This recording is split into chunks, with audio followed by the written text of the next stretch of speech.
5 бөлім. Күндер өтіп, бір күні Әшім ханның уәзірі Қасым Ауашада ханға: Тақсыр, сіздің хан атағыңыз жер дүниеге мәшһүр болды. Мәртебеңіз көкке жетті.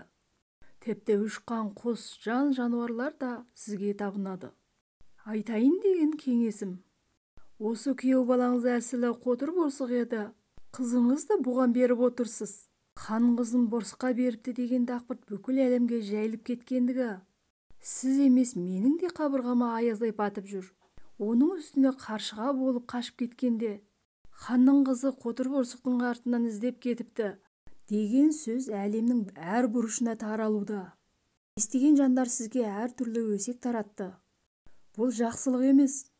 Бұған ертең бір шара ойластырмасаңыз, бұдан да сорақ әрекеттерді істеуі мүмкін, дейді. Хан уәзірдің бұл сөзіне сенеді де амалын табуды өзіне бұйырады. Сонда Қасым: Тақсыр, сіз аң аулап саяхатқа шығыңыз. 40 бас кесерді дайындаңыз. Күйеуді ен далада о дүниеге жөнелтеміз, дейді. Хан бұған мақұл болады. Осы орналастыру бойынша хан толық дайындықпен аттанады. Арада бірнеше күн жүреді. Жылпың уәзірдің азғыруымен аузын арандай ашқан қаскүнемдікті күйеу баласы күн бұрын сезсе де атасының еркіне ешқандай қайшы келмейді. Bir күні бір жерге жеткенде ханға: ата, мен жаңылмасам, осы жер менің туылған жерім екен. Осы жерде әкем саяхат жасайтын бір көл болушы еді. Ол өзі өте әсем көл болатын. Рұқсат болса, сол көлді көре кетсек, деп өтінеді. Хан бұл кеңеске қосылады. Барып қараса, айтқандай-ақ бір әсем көл.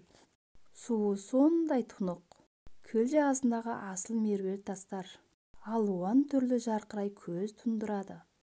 Қызылды, жасылды, хош иісті гүлдер көлге ерекше әсем көрік беріп түрлендіріп тұр. Сонда хан бұл көлге ерекше қызығып: мен үйден шыққалы көп болды. Сендер қарап тұрыңдар. Мен осы көлге жуынып алайын, деп киімін шешіп көлге түседі. Уәзірлері мен 40 бас кесер көл жағасында қарап тұрсын, деп көлге түседі.